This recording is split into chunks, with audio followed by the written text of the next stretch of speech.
Happy Sunday. So, um, we're still having our Black Cat table party. This is Zoe, and Arlo is the one with the big head in the way. And I'm not sure why we decided that it was a good day for Black Cat table party, but it's what we're doing. And if you're a cat owner, you know that they just kind of do their thing. So, all right, we're using the Heal Yourself cards for today. Oh my gosh. So, yesterday we had faith, today we have patience, and as you might have guessed, my situation currently is testing my patience. It's card number 23, and they're lovely, adorable creatures. I'm just not sure how they can sense the worst possible time to do things and then do it. But they're pretty consistent with it. Patience. You must develop patience in all areas of your life. Patience does not mean that you give up and do nothing. Ah, my helpers. On the contrary, you need to be aware of several aspects of the circumstance that you are facing. Patience requires you to stop pushing, rushing, and creating potentially explosive situations.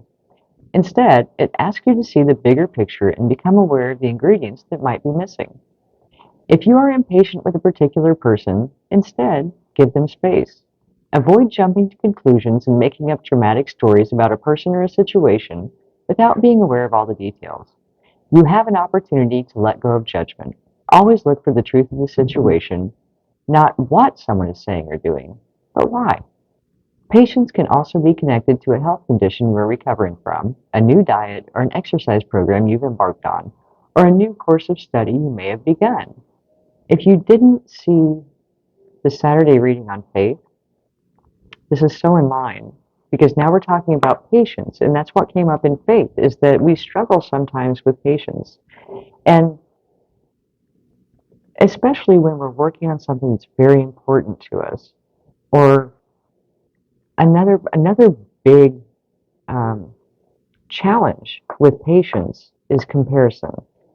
Because if you see the people around you that are making big changes or making big moves and things are changing for them faster than they are for you, that can make you more impatient or feel like you're doing something wrong or it's not fair.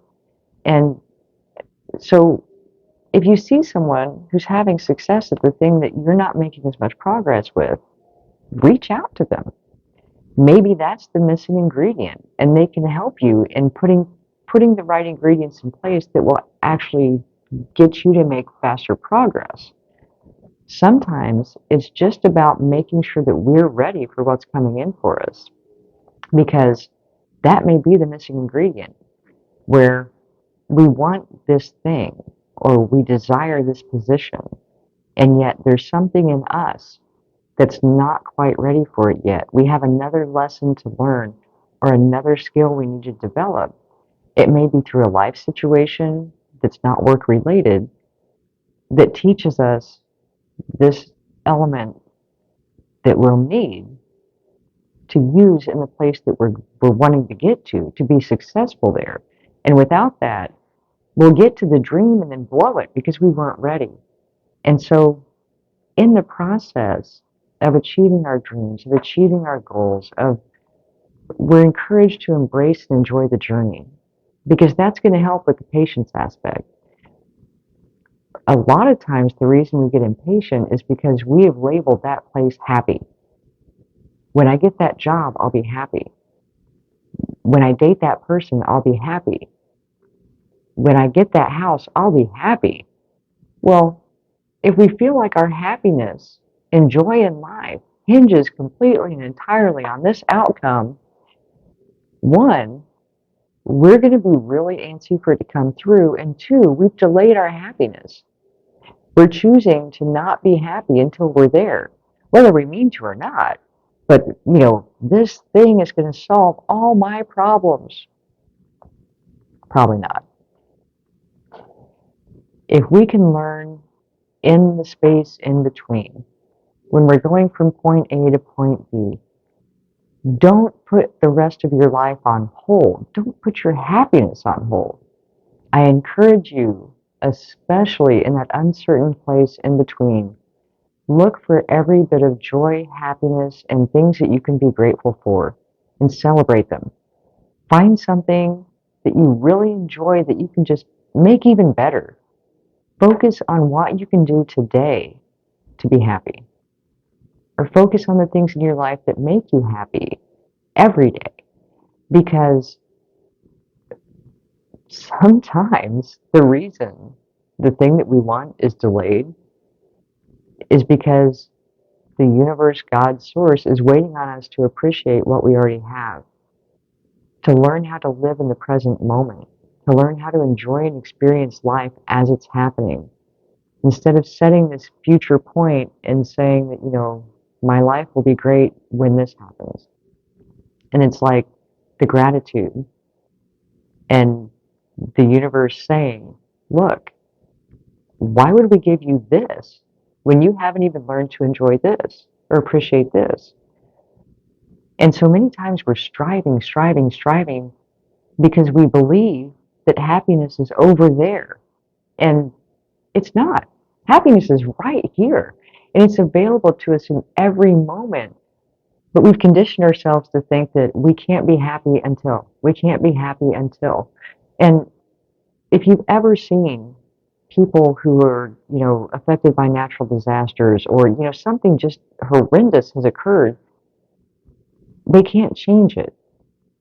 So they're just choosing to be happy because that situation has happened. It is what it is, good, bad, or otherwise. They're still going to be happy. And it's perspective. Look at life as an adventure rather than a destination.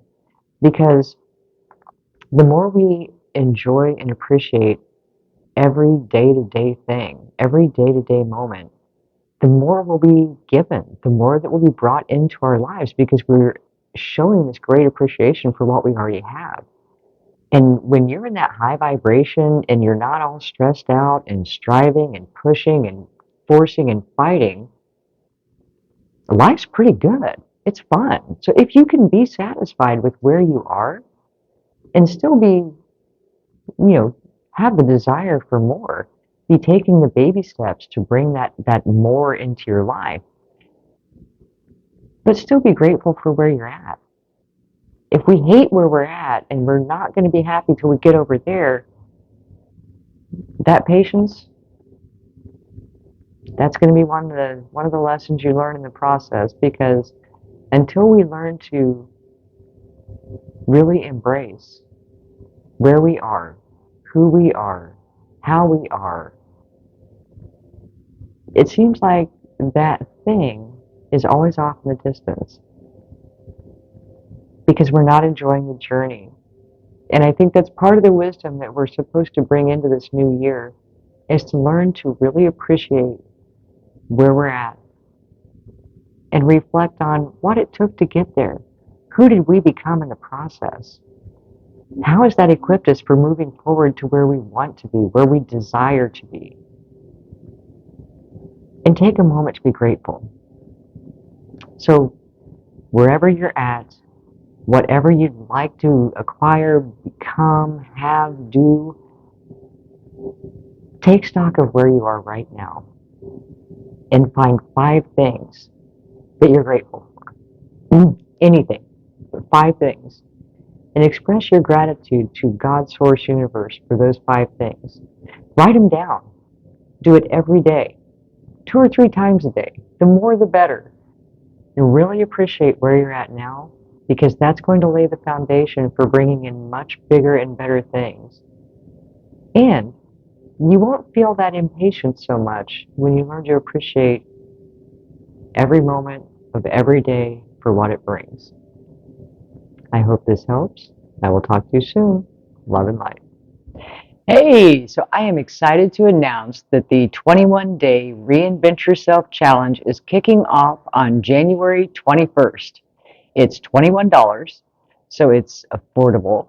And what we're going to be doing is every day we'll have a Facebook group. Every day there's going to be a new video, Q&A on the topic.